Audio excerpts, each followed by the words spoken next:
Então tá aí, jantar dos namorados, você venha e vai ser uma noite especial, né? Não vem bagunçado não, vem arrumada. Mulher sempre vem arrumada, né? Homem vem bagunçado, vem daquele jeito. Não, queridos, por favor, é um jantar especial, à luz de velas. E o pastor Rodrigo e a Dayana estão aí preparando uma noite bem especial para que você possa curtir bastante. Vai ter bastante sorteios, eu acho. E eles estão preparando aí, o Ministério de Casais, bastante coisa para juntos edificarmos os nossos casamentos. É importante isso, queridos. Casamentos precisam ser edificados, precisam ser guardados. Então você convide seu marido, convide sua esposa, traz, porque vai ser uma noite especial. Quinta-feira às 20, estamos juntos na adoração, na casa do Pai, buscando ao Senhor aqui, adorando ao Senhor de uma forma bem especial. Pois bem, hoje eu estava... Na verdade, não foi hoje, na madrugada, eu ontem viajei, e aí quando cheguei em casa, eu falei assim, Débora, amanhã eu quero dormir. Eu pensei comigo, eu quero dormir até acordar. Você já viu isso? Eu quero dormir até acordar, sem celular, sem despertador, sem Everton mandando mensagem, sem ninguém, sem nada. Eu quero dormir até acordar, né? Sem a Elifânia fazer chamada de vídeo. Não, dormir até acordar. E, pois bem, 6h30 da manhã eu abri o olho, eu falei, o sangue de Jesus tem poder. Precisava ser assim, podia dormir até mais 10 horas da manhã. Eu mandei mensagem para o irmão Sérgio, falei, irmão Sérgio, nós vamos descansar um pouco, nós precisamos. E quando eu acordei, eu falei, Senhor, hoje nós precisamos trazer uma palavra no coração da igreja.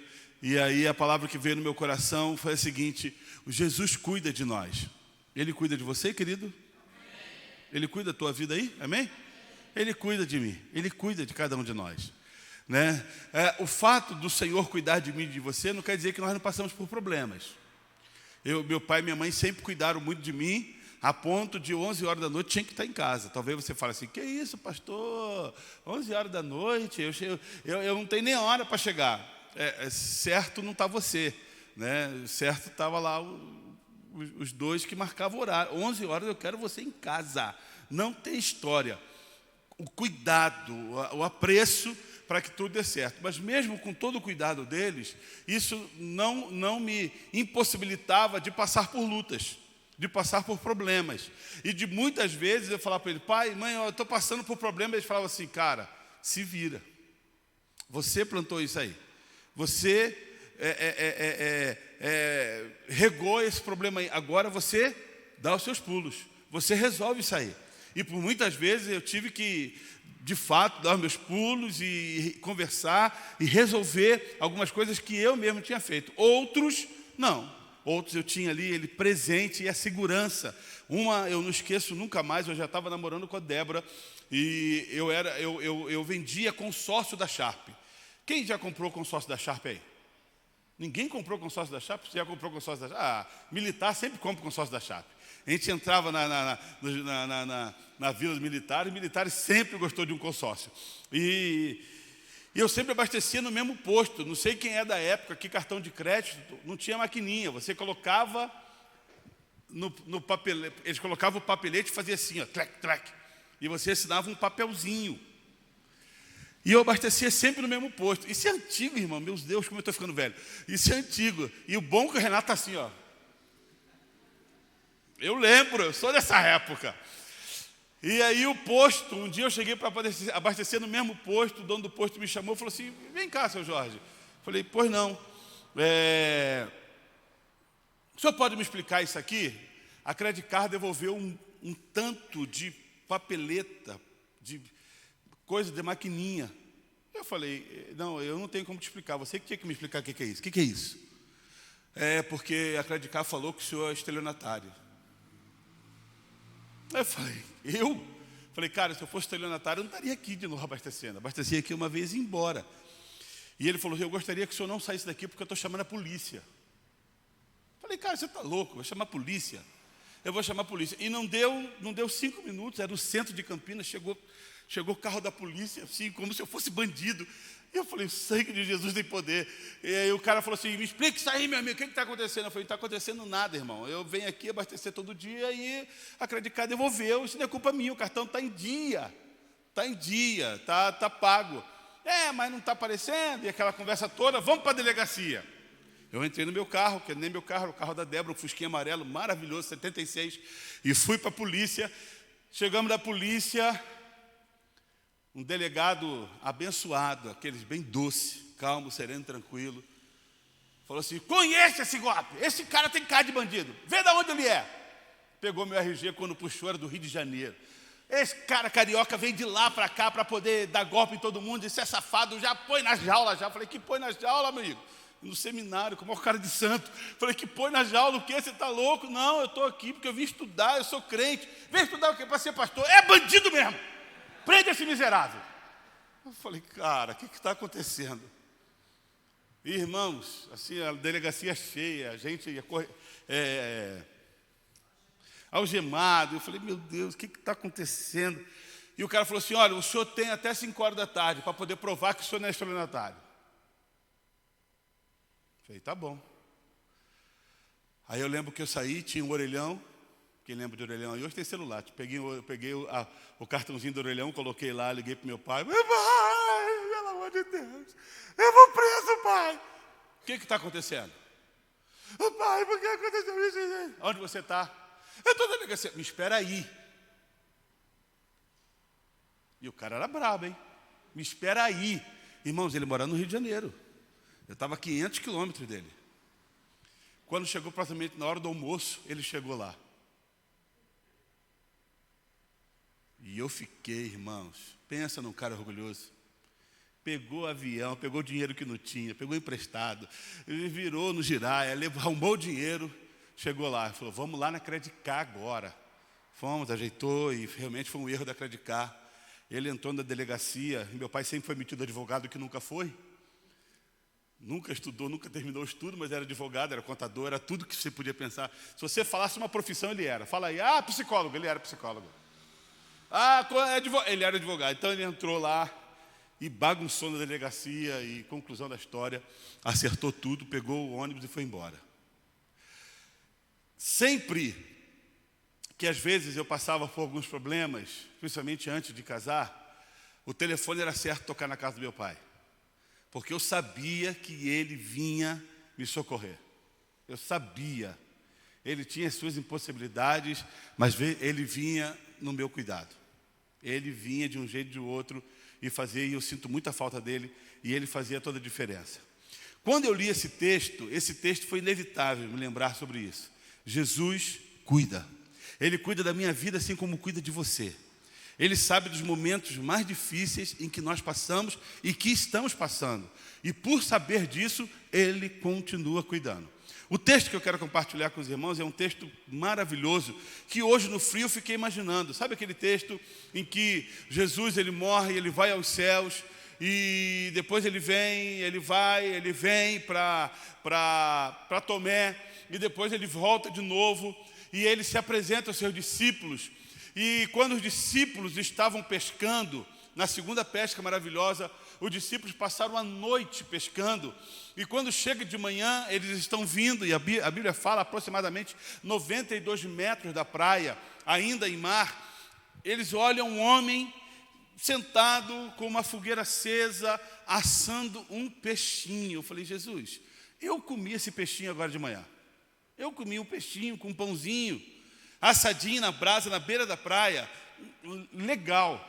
E a palavra do Senhor diz que Jesus chama os seus discípulos, diretamente Pedro e João, aonde ele ali trata o coração daqueles homens, e Jesus traz cuidado a eles. Jesus restaura o coração deles, mas não é restaurar somente com uma palavra, mas é restaurar de uma forma muito aconchegante, um ambiente muito especial, tratando com principalmente Pedro e com o discípulo amado João. Abre lá comigo em João 21.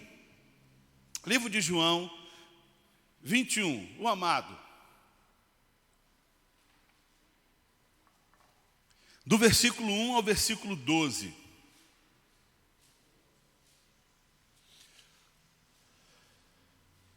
Eu fico imaginando hoje eu fiquei em casa imaginando essa cena deliciosa. Na beira da praia, ventinho batendo, e Jesus preparando um momento especial com com os seus discípulos. Olha o que diz aí. Depois disso, Jesus apareceu novamente aos seus discípulos, à margem do mar de Tiberíades. Foi assim. Estavam juntos Simão Pedro, Tomé, chamado Dídimo, Natanael, de Caná da Galileia, os filhos de Zebedeu e 2 outros discípulos. Vou pescar, disse Pedro. E eles disseram, nós vamos com você. Eles foram e entraram no barco, mas naquela noite não pegaram nada. Ao amanhecer, Jesus estava na praia, mas com os... Desculpa, irmãos, eu vou usar óculos. Meu cachorro comeu meu óculos, eu não comprei ainda. Eu estou tentando não usar, mas eu vou usar. Então, vamos lá.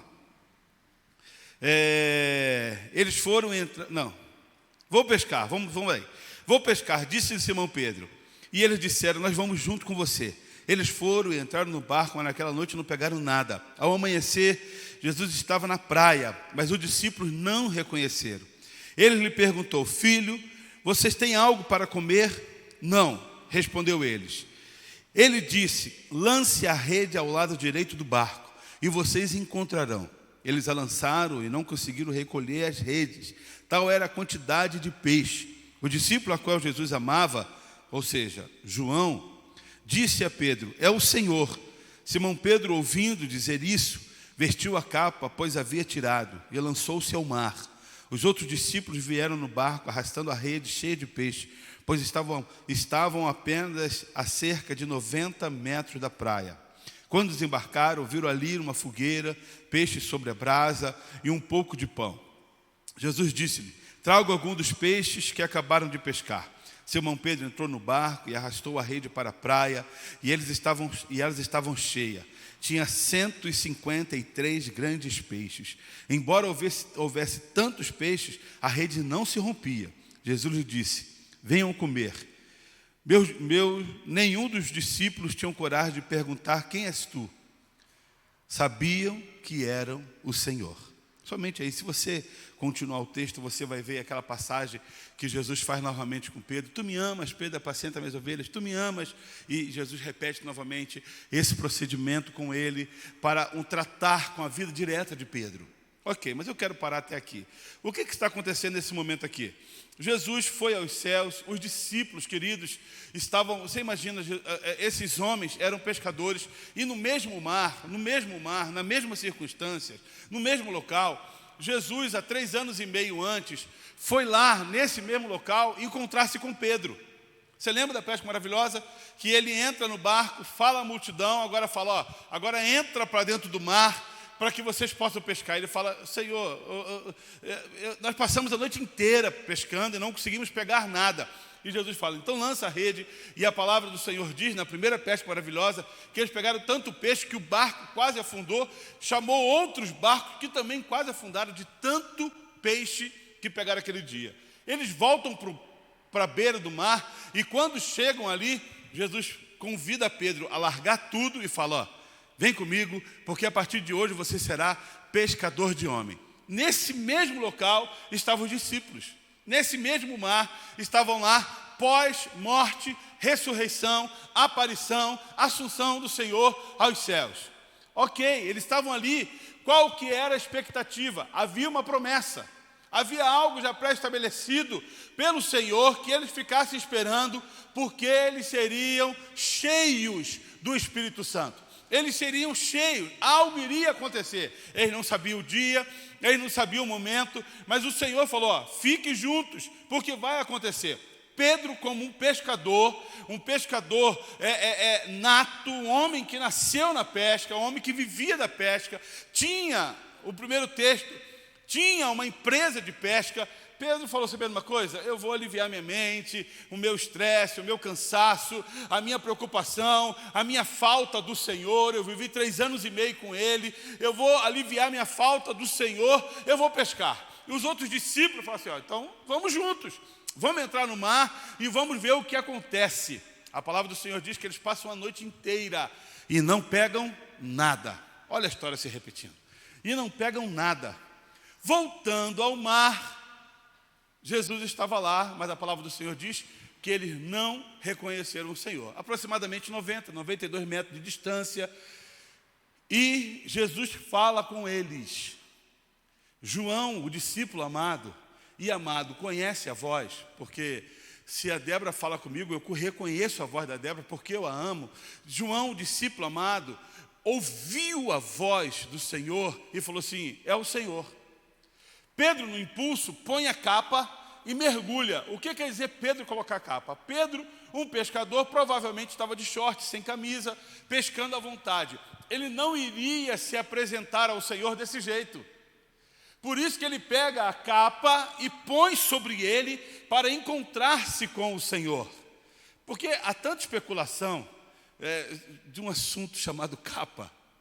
Que, não, porque a capa era a unção, a capa era o poder. A capa não é nada, irmão. A capa era só para se esconder, porque ele iria se apresentar ao Senhor Jesus Cristo. Então, não mistifica. Era só isso. Ele ia se encontrar com o Senhor Jesus Cristo. E ele vai e vai ao encontro do Senhor, enquanto os outros levam o barco até a beira da praia. Ali a palavra do Senhor diz que o Senhor estava assando um peixe e já tinha pães. E tem um momento com eles, um momento curador, principalmente com Pedro e com João. Quando eu estava lendo sobre isso, várias coisas saltaram ao meu coração. Desde quando João fala, vou pescar, até quando ele tem a parte do texto que diz, nada pegamos. Então, várias coisas foram saltando ao meu coração, mas eu destaquei algumas em que falou de forma bem especial, que eu gostaria de compartilhar com você. Daquilo em que nós podemos aprender que o Senhor trata nos nossos corações. O intuito do Senhor Jesus Cristo voltar e tratar com aqueles discípulos era puramente cuidado, porque desafio e promessa que viria o Espírito Santo, ele já tinha dado. Ele falar que o Espírito Santo desceria, que algo iria acontecer, ele já tinha falado. Que ele já tinha falado para eles ficarem juntos, porque ia acontecer algo, ele já tinha passado todas as orientações. A situação naquele momento era uma situação estimulante. Os meus discípulos estão se cansando, eles estão a cada dia se esgotando de esperar.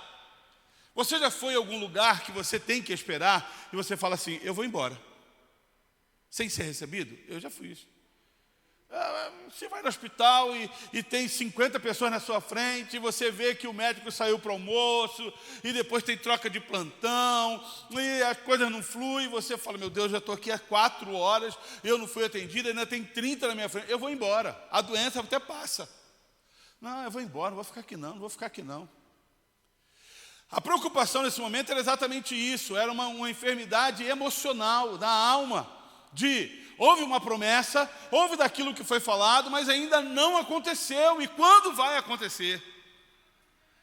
Quantas vezes nós recebemos uma palavra, uma promessa, e perdemos ela pelo caminho porque desistimos de esperar, desistimos de crer, desistimos de colocar a nossa vida constantemente diante de Deus, porque o fator tempo corrói os nossos corações. Você está aqui nessa noite, amém? O fator tempo vai corroendo nossos corações. Cansei de esperar, cansei de crer, cansei, porque as coisas não aconteceram, e eu cansei, eu vou embora, não quero mais.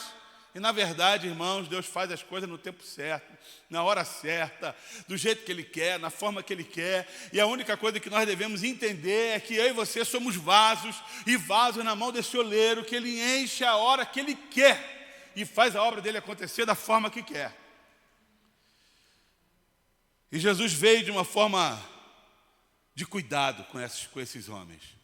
Porque o reino, a eternidade sabia que esses homens eram aqueles que iam dar o pontapé inicial no que hoje nós chamamos de igreja.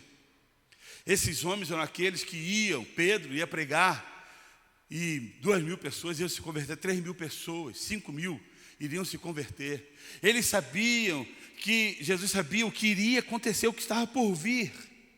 Então esses homens não podiam perder as suas esperanças daquilo que ainda estava por vir. Pois bem, mas dias difíceis estavam lá. Dias difíceis estavam cometendo esses homens. Assim como na sua vida e na minha vida, dias difíceis. Dias em que nós achamos que não vão se acabar. Porque tem dias que você fala assim, poxa, 24 horas foi pouco. O negócio hoje foi muito dinâmico. O negócio hoje foi muito rápido. Mas tem dia que você fala assim, Senhor, acelera esse negócio aí. Parece que não vai acabar. Senhor, dá uma acelerada no tempo aí para acabar logo essa segunda-feira, para pelo menos a terça-feira ver se vai ser uma expectativa melhor. Dias difíceis. E o interessante é que o texto diz o seguinte, o Senhor, Ele conhece o coração daqueles que passam por dias difíceis. E eu gosto de entender que dias difíceis não vão sucumbir à sua fé e à minha fé, à sua esperança e à minha esperança. Dias difíceis não podem nos roubar da presença do nosso Deus. Dias difíceis não pode roubar a nossa esperança daquilo que Ele vai fazer, de quem Ele é e do poder que habita nele. Dias difíceis não podem nos roubar da presença de Deus e nem da casa dele. Mas o grande problema é que hoje, muitos o que fazem? Eu estou passando por tanto problema, eu não consigo nem ir à igreja. Eu estou passando por tanta luta que eu não consigo nem ler a Bíblia. Eu não consigo nem orar. Na verdade, deveria ser ao contrário. Eu mais busco ao Senhor. Eu quero mais estar perto dEle, porque estou passando por momentos terríveis na vida. Não que os momentos fáceis devem me afastar, mas os momentos difíceis me põem com cara no pó, me faz jejuar, me faz orar. Como que Israel se livrava da mão dos inimigos? Dias difíceis iam jejuar, apregoava jejum no meio de todo Israel. Todo Israel colocava saco. Na época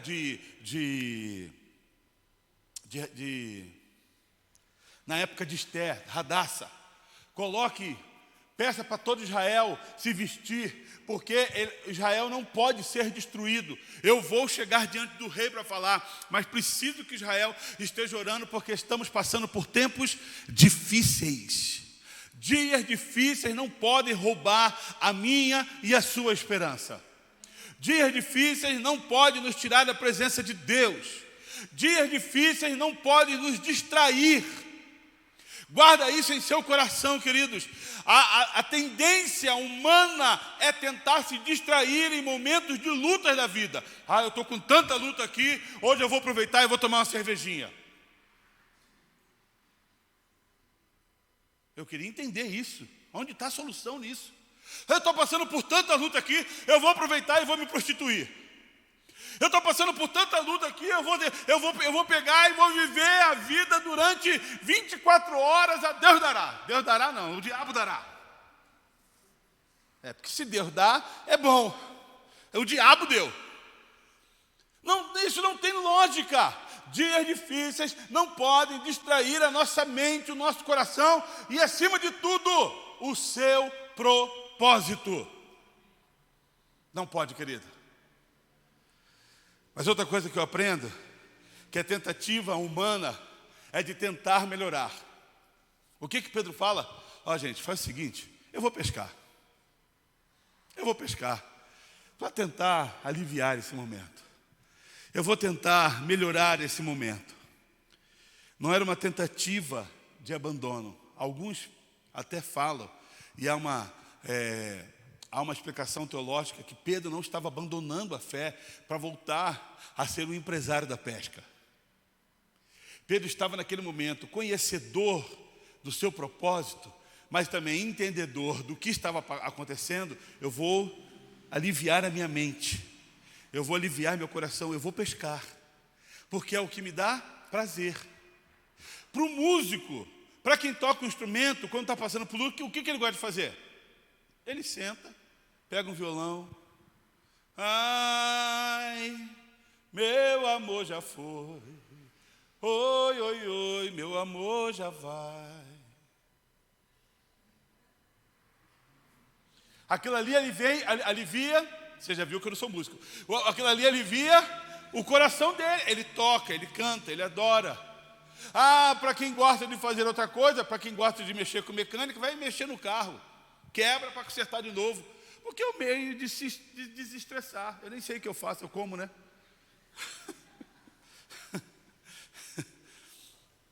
Mas a palavra é, ai, estou muito estressado. Ele fala, faz um bolo para mim, por gentileza.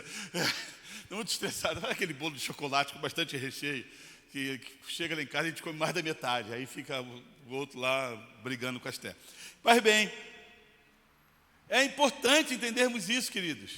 Não era a iniciativa de abandono. Era o momento de distrair a sua mente. Não abandonar a fé. A tentativa que Pedro tinha era somente distrair o seu coração naqueles momentos. Abandonar a fé nunca deve ser opção na vida de um crente. Abandonar a fé nunca deve ser opção. Nunca deve ser opção. Eu estou cansado e hoje eu acabei de conversar com esse rapaz e ele abandonou a fé. Pastor, eu cansei de tudo. Cansou de quê? O que Jesus te fez, irmão? Não, mas a igreja, homens. Eu queria saber o que Jesus te fez. A não ser abrir a mão e falar, reconhece o teu perdão que eu te aceito. Abandonar a fé nunca deve ser opção na minha vida e na sua vida, queridos. Jesus não falha comigo e com você. Jesus não nos abandona, não nos frustra. Jesus não faz aquilo que vai nos machucar. Jesus, ele vai direto ao ponto, ele cuida, ele vem aos nossos corações. O que pode me ferir e te ferir são homens, são instituições, são placas, são pastores, assim como eu sou. E posso, de repentemente, de uma forma errônea, ferir um ou outro. Mas o nosso Senhor nunca faz isso. Ele é preciso, Ele cuida, Ele estende a mão, Ele está de braços abertos, fala, não temas, porque eu estou com você por onde quer que você vá. Então, abandonar a fé não é opção na vida de um crente genuíno. E genuíno não é campanha política. Está amarrado, dá mais de quem? Pois bem, você precisa entender isso. Por que eu falo de um crente genuíno? Porque hoje o que tem... A minha sogra, nos seus 85 anos, 6, fala que o que tem de crente, o que tem de pecador molhado,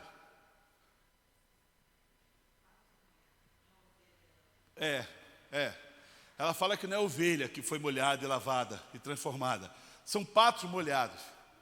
Pessoas que nunca aceitaram Jesus, que nunca tiveram um encontro real, nunca confessaram, nunca decidiram mudança e vão lá e falam que eu quero me batizar, porque é bonito. E na estatística de uma igreja, isso é lindo. Quantos batismos? Foi maravilhoso. Foi 20 mil batismos. Quantos ficaram? O que importa é o dia a dia, é a caminhada, é o fruto. A árvore se conhece pelo fruto que ela dá. Nós precisamos entender isso. Há uma diferença do crente que está na igreja simplesmente por uma comodidade daquilo que quer receber, e isso está errado, mas daquele que já recebeu do Senhor Jesus Cristo a maior promoção da sua vida, que é a sua salvação. Se o Senhor não fizer mais nada na minha vida, na sua vida, querido, Ele não nos deve nada. Ele já fez. Ele morreu na cruz do Calvário. Ele derramou amor sobre você e sobre mim. E disse, Alexandre, não há mais acusação sobre a tua vida. Por que, Senhor? Porque eu derramei o meu sangue sobre você. Não há mais. É isso que Ele prometeu. Ele prometeu, eu vou estar com você. Eu cuido de você.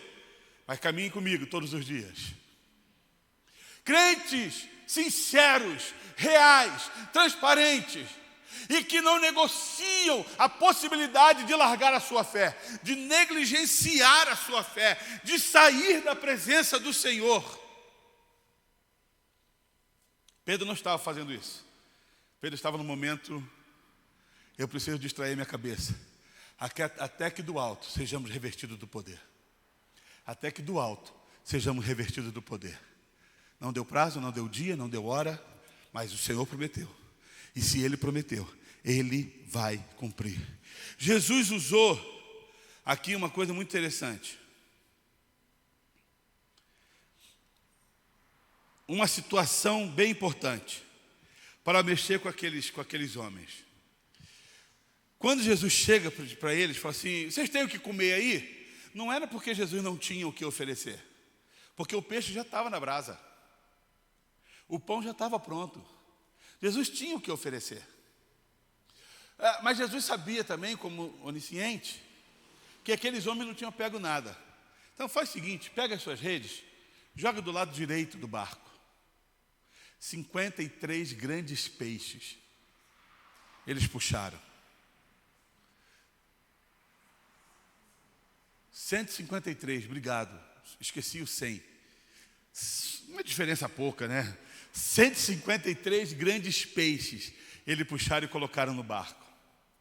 Pois bem, qual que era a diferença do barco da noite toda de pesca e do barco dos 153 peixes? Nenhum. O barco era o mesmo. A rede era a mesma. Os homens especialistas com maestria em pesca eram o mesmo. Qual que era a grande diferença? É que agora ele estava fazendo sob ou debaixo da palavra de Deus, da palavra de Jesus. Isso muda todo o quadro da nossa história. Queridos, mas eu já tentei fazer isso várias vezes. Mas você já tentou fazer isso debaixo da palavra do Senhor? Você já tentou fazer o que você já teve frustração debaixo da palavra daquele que é rei, daquele que é rei dos reis, senhor dos senhores? O barco era o mesmo, a rede era a mesma, os homens eram os mesmos. Mas debaixo da palavra do Senhor, volte, agora jogue ao lado direito e veja o que vai acontecer. Debaixo da palavra do Senhor, você pode ficar em paz. Debaixo da presença do Senhor, você pode ficar tranquilo. Essa semana eu estava conversando com o Rodrigo, que foi aqui da igreja e hoje ajuda o pai dele na igreja onde o pastor Milton hoje está pregando. E o Rodrigo falou assim: pastor, é muito interessante meus dias. O Rodrigo faz entrega lá onde o Everton ele trabalha. E eu estava conversando com ele, porque de vez em quando, já faz 15 dias, eu estou indo lá e ajudando também ao Everton, graças a Deus, que assim continue por um bom tempo. Mas ele falou: pastor, é muito interessante meus dias, porque são várias caixas, irmãos, várias caixas. Você põe no carro, põe no carro, põe no carro, põe no carro, põe no carro. Aí quando você olha e fala assim: meu Deus, como é que eu vou achar essa caixa? E ele falou assim: pastor, eu oro, falo: Senhor, me mostra qual que é a caixa, porque às vezes é tão complicado achar. Irmão, já teve dia que eu parar o carro, abrir o porta-mala e fazer assim, eu meter a mão no porta-mala, jogar tudo no chão. E a voz do F falou assim: toma cuidado para não esquecer nada na rua. E eu ficar catando no chão assim, ó. Achei um envelopinho desse tamanhozinho, achei. E joga tudo para dentro. E cada vez que você joga no chão e joga para dentro do carro, ela bagunça mais. E ele fala: pastor, é interessante. Deus fala assim: Alexandre, Rodrigo, é aquela caixa. E eu vou e pego. É começar o dia debaixo das mãos de Deus. Eu falo: Rodrigo, pastor, ontem eu saí e não orei ao Senhor. Eu demorei mais de 2 horas para fazer o que, além do tempo normal, mais 2 horas para fazer o que eu faço. Eu faço em 4, eu demorei 6. Porque eu não coloquei debaixo das mãos do Senhor. Você colocar sobre o cuidado do Senhor, tudo que você faz é importante. Esses dias eu tomei uma surra na rua. Nós sentamos e eu vou com o João. E naquele dia eu estava assim, irmãos, eu vi essa garrafa, eu olhava para ela, eu achava que era um cachorro quente, de tanta fome que eu estava.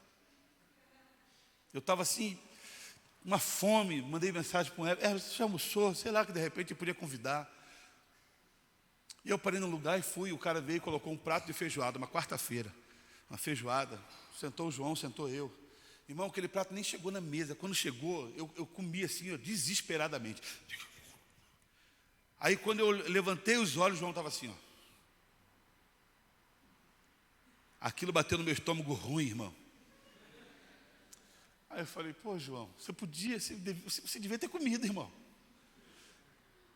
Ele falou: não, pastor, o senhor falou que a gente tem que agradecer. Eu estou agradecendo. Aí eu falei: Jesus, me perdoa, me perdoa, me perdoa.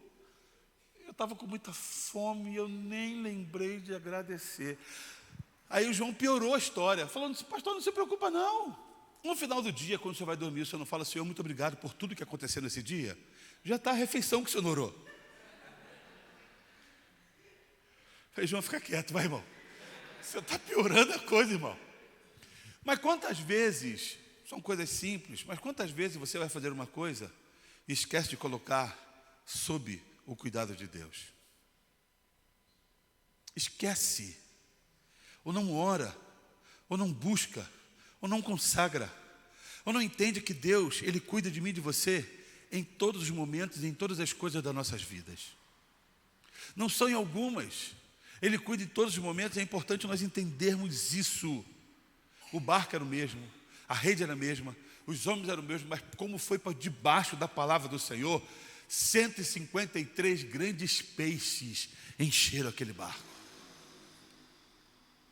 O reconhecimento de João foi inevitável depois de um milagre.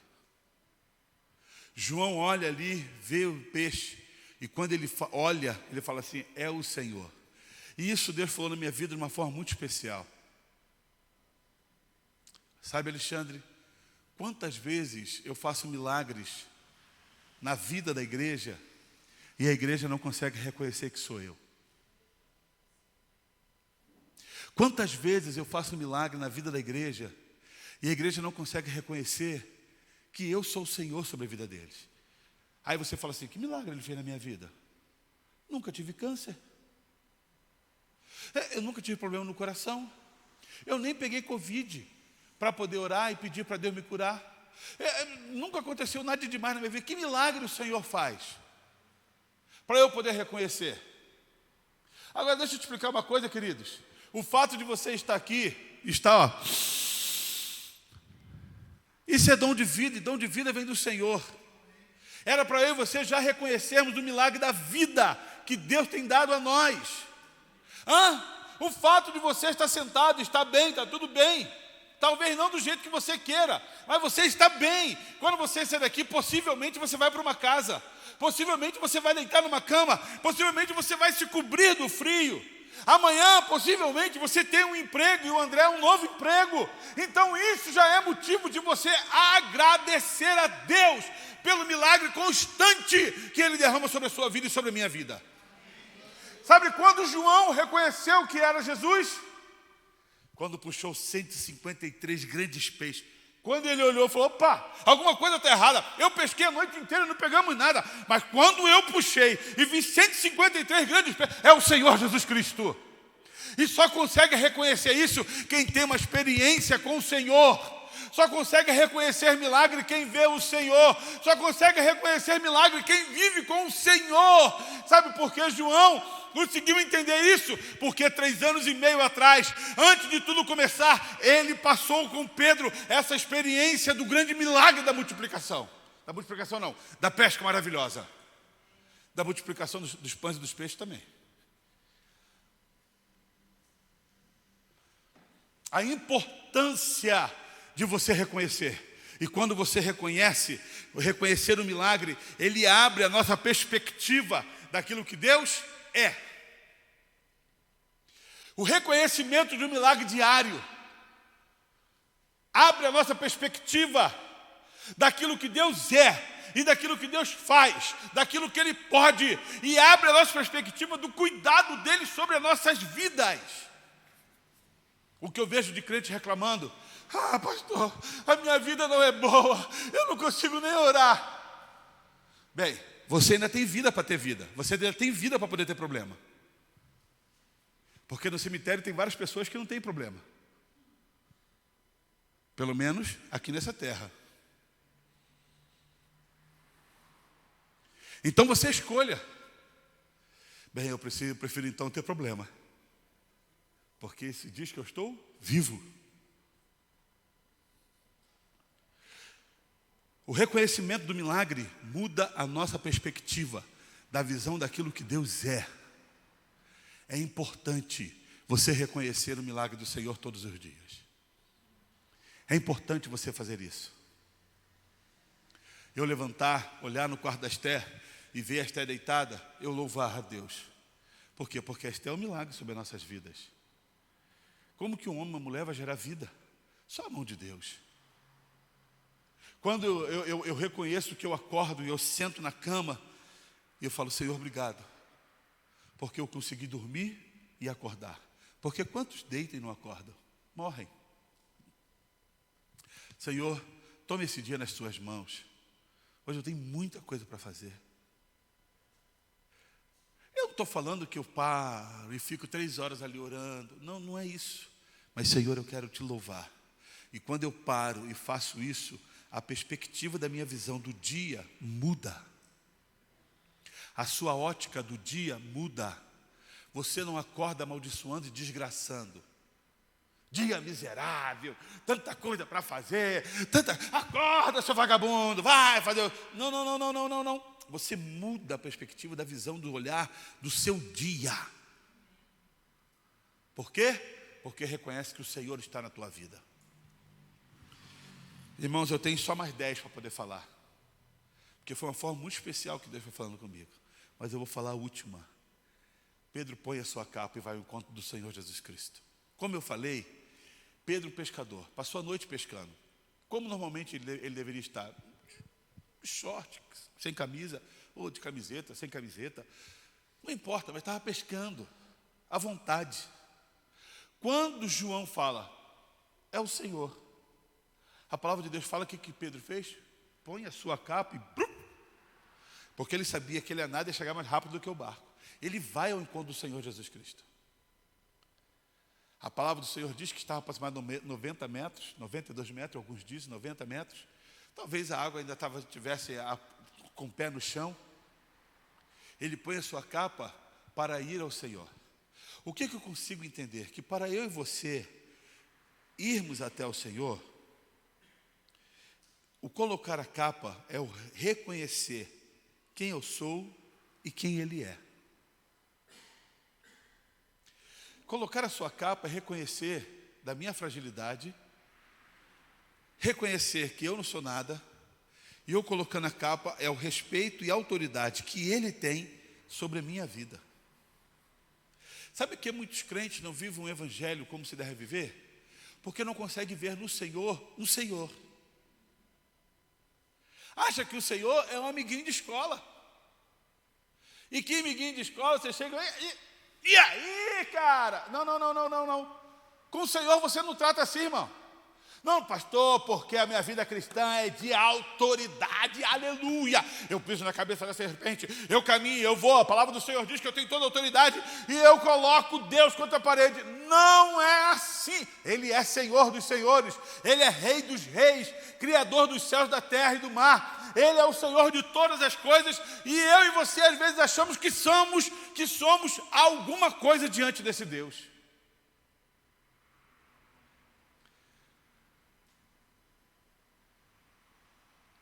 Nós não somos nada. Nada. E tolo é quando o homem se acha. Porque eu tenho autoridade, unção para chegar na porta dos céus e falar assim, abre essa porta. Você não tem essa autoridade nem na sua casa, que sua mulher está lá dentro. Se eu chegar em casa espancando o Everton, chega lá, abre. Ele vai, você está maluco, Everton? Volta de onde você saiu. E volta direito. E volta pianinho, porque eu já vi com esses olhos que até a de comer. Volta. Ô, Chu. É o jeito que eles se falam. Ô, Chu. Aí ele olha. Aí fica um doce, irmãos. Eu não tenho noção, eu estou observando. É brabão, mas fica um doce. Não tem autoridade na sua casa, vai querer bater na porta do céu, meter os pés e entrar. Espera aí, irmão. Espera aí. A palavra do Senhor diz que Daniel, com todo o relacionamento com Deus, quando ele viu um anjo que não é digno da nossa adoração, ele teve o quê? Temor e tremor, devido à glória do Senhor que estava sobre aquele ser celestial. Temor e tremor. Então você acha que é assim que se entra na presença do Senhor? De qualquer jeito? O que João fez? O que Pedro fez? Coloca a sua capa em reconhecimento que Ele é o Senhor. Sabe por que hoje o relacionamento de uma vida cristã está deteriorada? Muitos querem chegar diante de Deus do jeito que chegam diante dos seus pais na terra.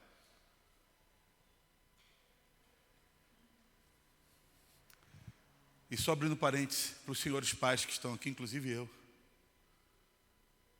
Perdemos o respeito com nossos filhos. Perdemos não, porque eu não perdi. Porque se falar alto, vai chegar aqui com implante no dente. Eu sou de uma época que criança chegava perto de adulto como? Benção, avô. Benção, avó. Benção, pai. Benção, mãe. Sim, senhor. Não, senhor. Como falava com as professoras? Sim, senhora. Aí a geração de igreja que está vindo hoje não consegue entender isso, porque ele relaciona Deus do mesmo jeito que relaciona com seu pai em casa. Fala, velho. Fala, velho, no inferno.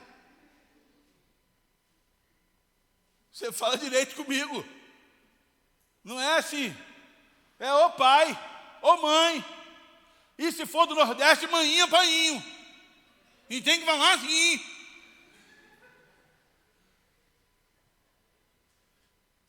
É dessa forma que se chega diante de Deus. Não é na forma moderna. É na forma antiga.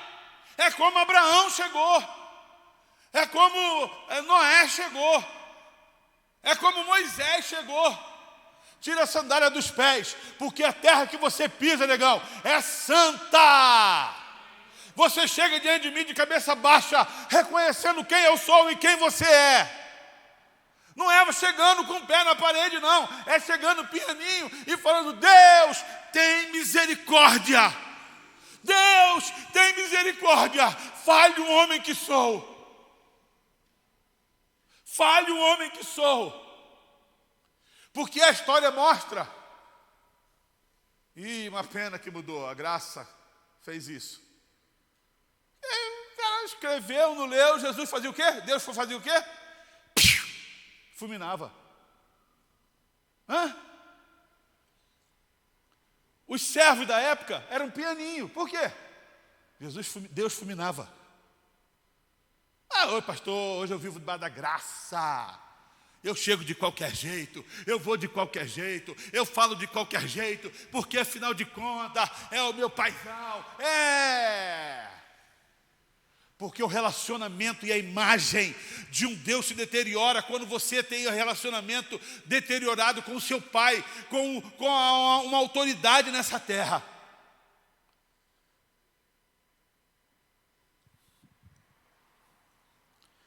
Pedro põe a capa e reconhece quem ele é.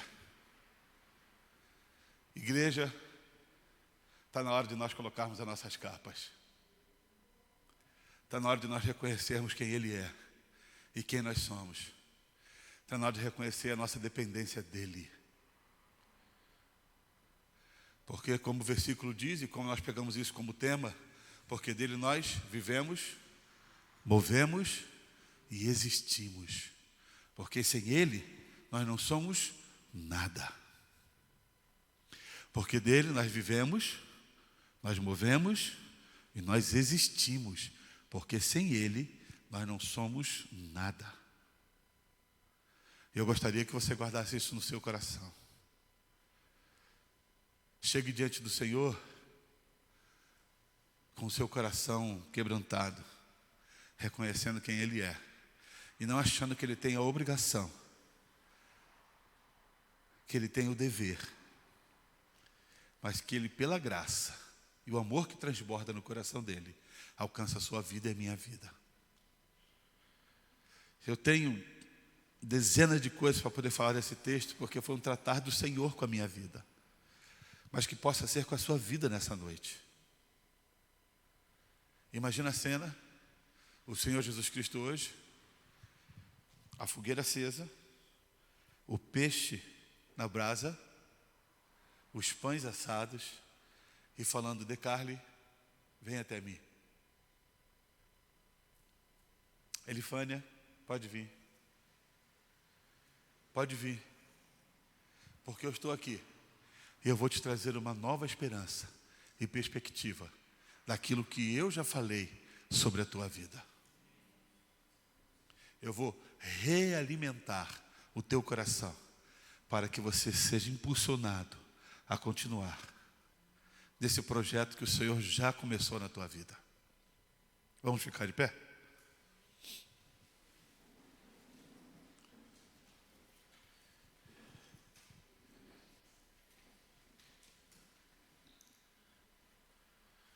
Eu gostaria que você fechasse os teus olhos.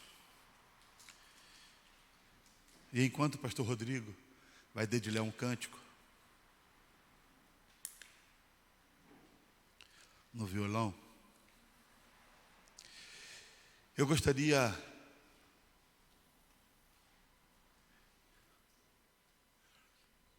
de convidar você a olhar para o seu coração, com seus olhos fechados, e ver se você nessa noite precisa desse encontro com o Senhor Jesus. O peixe está na brasa, o pão já está pronto, você já está num grande barco da igreja, e o Senhor fala para você e para mim assim: vem, vem que eu vou tratar contigo nessa noite. Vem, vem, vem que eu vou tratar com o teu coração. Vem que eu vou tratar com as suas expectativas, com os seus projetos. Vem que eu vou tratar com as promessas que eu fiz para você. E se você se sente nessa necessidade, eu quero convidar você a sair do seu lugar e vir aqui se ajoelhar no altar do Senhor. Se essa palavra tocou no teu coração, se ela ecoou na tua vida, se ela veio como um alimento sólido, sai do teu lugar, se ajoelha aqui no altar do Senhor, que nós vamos orar por você nessa noite.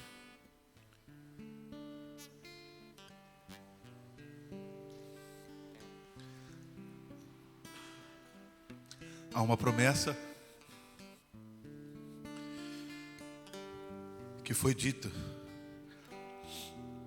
fiquem juntos até que vocês sejam cheios do Espírito Santo. Mas recebereis poder ao descer sobre vós o Espírito Santo, e vocês serão testemunhas do Senhor na sua casa, nos seus vizinhos, no seu bairro, em São José dos Campos, em São Paulo, para o Brasil e mundo. Mas fiquem até que vocês sejam cheios do Espírito Santo. Jesus hoje nos convida a isso, queridos. Jesus hoje nos convida a ser tratados. Jesus hoje nos convida a nós nos achegarmos. Jesus hoje nos convida a sermos trabalhados. Pai, eu quero te louvar, eu quero te agradecer, porque quando eu leio essa palavra, o meu coração fica um turbilhão de ensinamentos e daquilo que o Senhor continua tratando. Quando o Senhor trata com Pedro e fala para ele: Pedro, você me ama? Eu te amo, Senhor, cuida da minha igreja. Pedro, você me ama? Eu te amo, Senhor, apacenta minhas ovelhas. Pedro, você me ama? E Pedro fala: Senhor, tu sabes de todas as coisas. O Senhor não estava duvidando do amor de Pedro, o Senhor estava tratando o coração de Pedro. Nessa noite o Senhor trata os nossos corações. Nessa noite o Senhor trata nossas vidas. O Senhor trata as angústias, o medo, a solidão.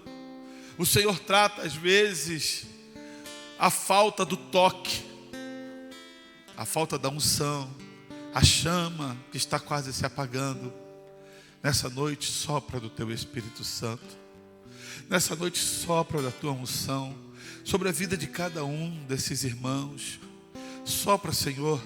Não deixe que nenhum deles, nenhum delas, ó Deus, fiquem se sentindo só, mas que sejam por total revestidas ou revestidos do Espírito Santo de Deus. Pai, em nome de Jesus Cristo, ó Deus, quando nós olharmos para o Senhor, saberemos que Tu és Deus. Quando nós acordarmos, saberemos, ó Pai, a cada amanhecer, que é um milagre da vida, e reconhecemos o Senhor em tudo que o Senhor faz em nós. Pai, em nome de Jesus Cristo, vem com a tua graça, vem com o teu poder, renova o coração dos teus filhos, e que acima de tudo eles possam ter paz. Paz em meio à desesperança, paz em meio às lutas, paz em meio ao início de semana com tantas coisas para serem vencidas, mas que eles tenham paz, porque quando nós vivemos com o Senhor e temos o Senhor nas nossas vidas, nós temos paz. Talvez o barco é o mesmo, as redes são as mesmas, os personagens são as mesmas, mas hoje o que muda é a palavra do Senhor sobre a vida de cada um. O que muda é a palavra, é a perspectiva do Senhor sobre a vida de cada um, ó Pai. E em nome de Jesus Cristo, que o sopro do Teu Espírito venha sobre cada um nessa noite, e que eles vivam um novo, e que eles possam puxar as redes, e 153 grandes peixes possam vir, e eles possam reconhecer: esse é Jesus, o Deus da minha vida, o Senhor sobre tudo que eu sou e tenho. Toma nas tuas mãos, ó Pai, abençoa os meus irmãos, guarda-os. Essa é a nossa oração nessa noite, em nome do Senhor Jesus Cristo. Amém, amém, amém. Você pode voltar para o seu lugar.